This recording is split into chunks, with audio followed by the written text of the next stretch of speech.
যে সমস্ত স্টুডেন্টস গ্র্যাজুয়েশনের পরে 3 ইয়ার্স এলএলবি কোর্সে অ্যাডমিশন নিতে চাইছো, তোমরা জানো যে সবথেকে বেস্ট ইউনিভার্সিটি হচ্ছে বর্ধমান ইউনিভার্সিটি, যেখানে 3 ইয়ার্সের পরে এলএলবি কোর্স করানো হয়ে থাকে। কিন্তু এই বর্ধমান ইউনিভার্সিটির আন্ডারে যদি তুমি অ্যাডমিশন নিতে চাও, সেক্ষেত্রে তোমাকে একটা এন্ট্রান্স পরীক্ষা দিতে হতে হয়। সেই এন্ট্রান্স পরীক্ষাটা BUCLET নামে পরিচিত, Bardhaman university common law admission test.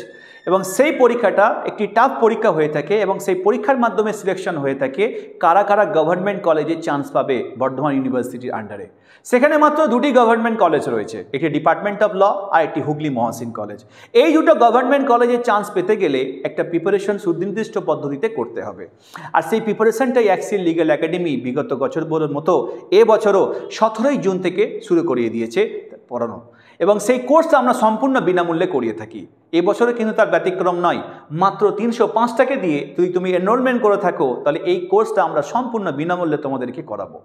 এবং যে সমস্ত student very recently graduation complete করেছো এবং যারা আমাদের ভিডিওটা দেখছো, তোমরা চাইলে খুব তাড়াতাড়ি আমাদের সাথে যোগাযোগ করো এই কোর্সটা সম্পূর্ণ বিনামূল্যে করার জন্য। কিন্তু হ্যাঁ, আমাদের অ্যাডমিশন কিন্তু শুধুমাত্র এই জুলাই মাসটার জন্য এবং অগাস্টের ফার্স্ট উইক পর্যন্ত। তারপরে কিন্তু আমরা আর অ্যাডমিশন নেব না এই কোর্সটা করানোর জন্য, কারণ তারপরে আমরা অ্যাডমিশন নিলে তোমাদেরকে প্রিপারেশনটা করাতে পারবো না। তাই যে সমস্ত স্টুডেন্ট বর্ধমান ইউনিভার্সিটির আন্ডারে ল কলেজ বা অন্যান্য কলেজগুলোতে ল নিয়ে পড়তে চাও বা এলএলবি কোর্স করতে চাও, তাহলে দেরি না করে আমাদের স্ক্রিনে দেওয়া এই যে নাম্বারগুলো আছে, এই নাম্বারগুলোতে তোমরা যোগাযোগ করতে থাকো, যাতে করে তোমরা এখান থেকে প্রিপারেশন নিয়ে বর্ধমান ইউনিভার্সিটির আন্ডারে একটি ভালো কলেজে চান্স পেতে পারো। কারণ বর্ধমান ইউনিভার্সিটি যে পরীক্ষাটা হয়ে থাকে, সেই পরীক্ষাটা 100 নম্বরের হয়ে থাকে।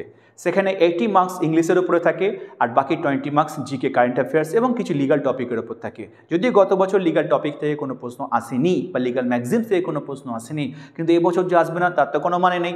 তো সেক্ষেত্রে এই যে প্রিপারেশনটা করতে গেলে একটা নির্দিষ্ট পদ্ধতিতে করতে হবে, এবং সেইটা অ্যাক্সিল লিগ্যাল একাডেমি প্রতি বছরই করে এসেছে, এবছর তার ব্যতিক্রম নয়। তাই অ্যাক্সিল লিগ্যাল একাডেমি থেকে যে সমস্ত স্টুডেন্ট চাইছো তোমাদের প্রিপারেশনটা করার জন্য, তাই আর দেরি না করে আমাদের দেওয়া নাম্বারে তাড়াতাড়ি যোগাযোগ করো। Thank you so much.